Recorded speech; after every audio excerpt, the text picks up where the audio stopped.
I'm not a fan of isolation personally, but I do like some peace and quiet. I'm your host Yusuf, and these are 10 scariest isolation stories in US prisons kept secret. Make sure you subscribe and ring that bell to get notified whenever we upload a new video. Anyways, let's get isolated. Number 10, The Scholar. This story comes from the Conversations article on solitary confinement. In the course of our research, we spent hundreds of hours in solitary confinement units in facilities in a mid-Atlantic Rust Belt state. We conducted in-depth interviews with 75 prisoners and 25 staff members, including both civilian staff and prison officers. This is what we learned from the interviews. Names have been changed to protect their identities. One prisoner, an avid reader we will call the Scholar, spoke to us 9 months into his stay in solitary confinement. All human privileges are gone. They treat you like a dog. They bring you food, they throw it to you. You shower in a cage, you exercise in a cage. Just because I'm wearing orange, the color of the jumpsuit for incarcerated people confined in solitary, doesn't mean I'm not human. His experience isn't an isolated one. Marina, who has been confined in solitary for more than a decade, remarked, "I'm treated like I'm in a zoo. I'm being treated like an animal. I feel lost and forgotten." Correctional Officer Travis, who has worked in solitary confinement for 12 years, expresses a similar sentiment. "You don't realize how stressful it is inside the walls," he said. "You feel like an inmate. Inmates are running institutions and you have to do things to take care of them, and no one is taking care of us." Number 9, A Cry for Help. At the age of 21, I was sentenced to 25 years to life in prison and sent to a New York State facility. It was a dark and violent place, filled with cries of pain and suffering. My wing was a corridor of 24 cells that housed mostly black bodies longing for help. And after a prison theft, during which I was accused of wrongdoing but not involved, I was sent to solitary confinement and spent a year proving my innocence. Walking out to see sunlight after a year was painful. Being around people again felt different. Trying to be normal felt abnormal.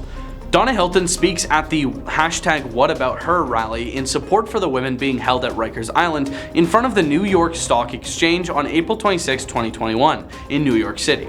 Now 10 years since my release from prison, I am still fighting to understand why the United States continues to use solitary confinement to harm and destroy human beings despite President Joe Biden's campaign promise to end this horrific practice. Connecticut is among the latest states to limit the use of solitary confinement. Governor Ned Lamont signed legislation in May ending its prolonged use in state prisons and jails. New York, New Jersey, and other states have also placed strict limits on what I know to be torture. California lawmakers passed a bill in August to restrict when solitary confinement can be used, but for some reason Governor Gavin Newsom still hasn't signed it, despite widespread calls for him to sign the bill into law. Number 8, Charles Dickens. It is brutal. It is torture by definition. It destroys the mind, body, and soul, making rehabilitation next to impossible. It is also outrageously expensive and it doesn't work. Yet at the end of the Obama era and the dawn of Trump's, isolation is as widely used as ever in the American penal system. And this is what it feels like.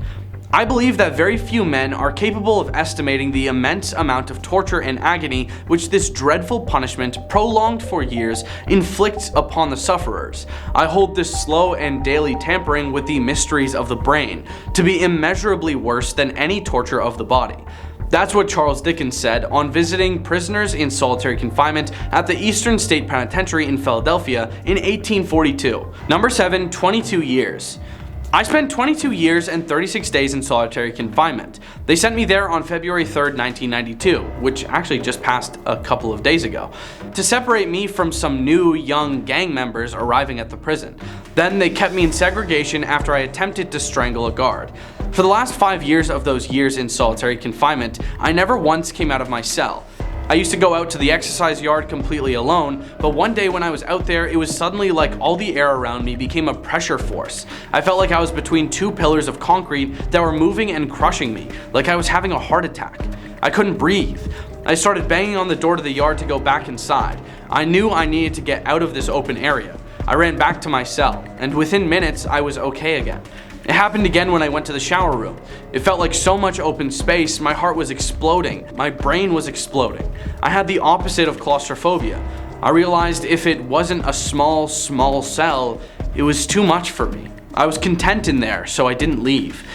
Then the light started bothering me, so I covered that one window.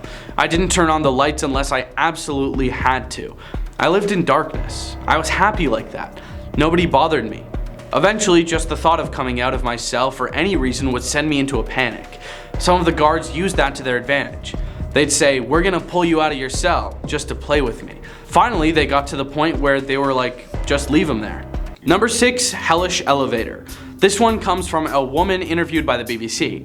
Imagine if you had to spend years alone in a tiny cell with an earshot of others screaming in mental anguish. That is what solitary confinement is like in many US detention facilities that don't limit the use of isolation. Candy Haley, a mother of 2, has lived through this. She was sent to Rikers Island Jail in New York in 2012, accused of attempted execution. The charge was later dropped. "I walked right into hell," says Miss Haley. "The cell was like an elevator you were stuck in for 24 hours. In Rikers, she says she was accused by guards of minor infractions of the jail rules, and ended up being kept in an isolation cell for 3 years. Miss Haley, whose wrists are deeply scarred, became harmful to herself. All you're thinking about is trying to end yourself. I swallowed pills, I cut my arms," she says. The numbers in solitary in America estimated at over 60,000 people before the infection. Number 5, on enemy turf. Anderson was the chief Middle East correspondent for the Associated Press when, on March 16, 1985, 3 bearded men forced him from his car in Beirut at gunpoint. He was pushed into a Mercedes sedan, covered head to toe with a heavy blanket, and made to crouch head down in the footwell behind the front seat. His captors drove him to a garage, pulled him out of the car, put a hood over his head, and bound his wrists and ankles with tape. For half an hour, they grilled him for the names of other Americans in Beirut, but he gave no names and they did not beat him or press him further. They threw him in the trunk of the car, drove him to another building, and put him what would be the first of a succession of cells across Lebanon. He was soon placed in what seemed to be a dusty closet, large enough for only a mattress. Blindfolded, he could make out the distant sounds of other hostages. One was William Buckley, the CIA station chief, who was kidnapped and tortured repeatedly until he weakened and passed away. Peering around his blindfold, Anderson could see a bare light bulb dangling from the ceiling. He received 3 unpalatable meals a day, usually a sandwich of bread and cheese, or cold rice with canned vegetables or soup. He had a bottle to urinate in and was allotted one 5 to 10 minute trip each day to a rotting bathroom to empty his bowels and wash with water at a dirty sink. Otherwise, the only reprieve from isolation came from when the guards made short visits to bark at him for breaking a rule or to threaten him, sometimes with a gun at his temple. He missed people terribly, especially his fiancée and his family.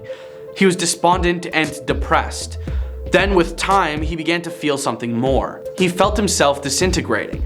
It was as if his brain was grinding down. A month into his confinement, he recalled in his memoir, "The mind is a blank. Jesus, I always thought I was smart. Where are all the things I learned, the books I read, the poems I memorized? There's nothing there, just a formless, gray-black misery. My mind's gone numb. God help me." Number 4, Quebec.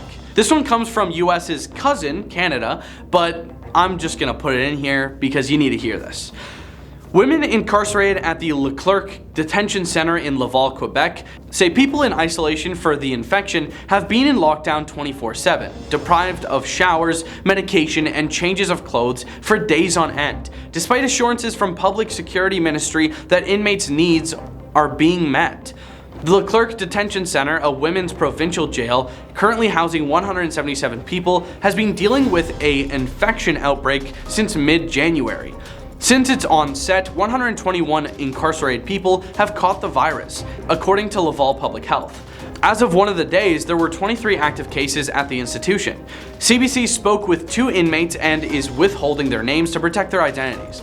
One woman told CBC that she hadn't been allowed out of her cell or had a shower in nearly 2 weeks. She said those in isolation were initially told they would be allowed out for 20 minutes every 2 days to shower and make phone calls. But it never happened, she said. Many people have been in dreadlock for up to 7 days without being able to call or take a shower. We didn't even get out. She added that she and others in isolation had not been consistently receiving their prescribed medication. Sometimes nursing staff didn't have the time to get their medication for everybody, so they only came with Tylenol. That's all they got. she said. The woman said that the isolation has been taking a serious mental toll and that people are crying every day. Her own mental health issues have worsened. She said, to the point that she is feeling thoughts of ending herself and has been constantly making a pact with herself to stay alive. I do that with myself sometimes every 5 minutes, she said. I don't know how long I can stand it. Number 3, quarantined. In solitary, I'm already quarantined somewhat. The only way we would get sick is if a CO, or correctional officer, or somebody brings it in. It's probably inevitable because the guards, even if they don't have a temperature, can still be carrying the virus. And they are the ones who pass out mail, who give us food. I'm doing what I can in terms of washing my hands frequently, but there's only so much you can do. You just sitting there waiting to catch it. I had a strict rule with my family that if anyone is sick, please don't come visit. Because once you get the flu here, it's just torture. They don't give you any medications beyond ibuprofen, so you pretty much have to suffer through it. If you caught something as severe as the infection, I don't know how they intend to deal with that. Perhaps they would ship you out to another facility, a hospital. I'm definitely afraid. They have suspended all visitations, so our families aren't even able to come. Before, I was getting 5 to 6 visits a month, nieces and nephews, my uncles, aunts, friends. I realized there's a thing going on, so I'm all for suspending visits temporarily. My fear is that after this is said and done, they will use this as an excuse to extend the no-visit policy. I went 18 years without being able to hug my family. That's the only concern I have besides getting sick. Number 2, comparing normal prison to solitary confinement. Inmates get TVs, tablets, kiosks, email. Victims get nothing. They don't get their family members back. Corrections Officer Bunker said, I lived in a bunker in Iraq for a year and these guys have a better commode, not made of wood that they don't have to burn. Because prisoners in solitary are locked up 23 hours a day, every daily need must be met by an officer. Officers hand deliver and pick up meal trays 3 times a day. Toilet paper is dispensed twice a week. Prisoners must be escorted to showers and the yard and even to therapy sessions. And before each and every movement out of the cell, they must be strip searched, handcuffed, and shackled. We watched officers do this for hundreds of hours and it's exhausting for the guards. Under these circumstances and given the relatively low pay guards receive, it is easy to see how resentment builds up. An officer we call Porter said, I have an elderly family member who had to give up their house to get a medical procedure, and the inmates get the best medical care for $5 US. I knew a guy on Demise Road that got chemo. Imagine that, paying to keep a guy alive just to slaughter him. And because staff members are almost all white and the prisoners are disproportionately black, this resentment becomes racialized. A prisoner told a news source that the prison he is incarcerated in is one of the most racist prisons, and the guards have no problem calling them the N-word. Number 1, teen troubles. I was just 17 years old when I was sent to solitary confinement in Camp J, one of the most severe lockdown units at one of America's most brutal prisons, the Louisiana State Penitentiary at Angola. I languished in solitary for 16 months. Back then, I didn't know that Louisiana was the solitary confinement capital of the world.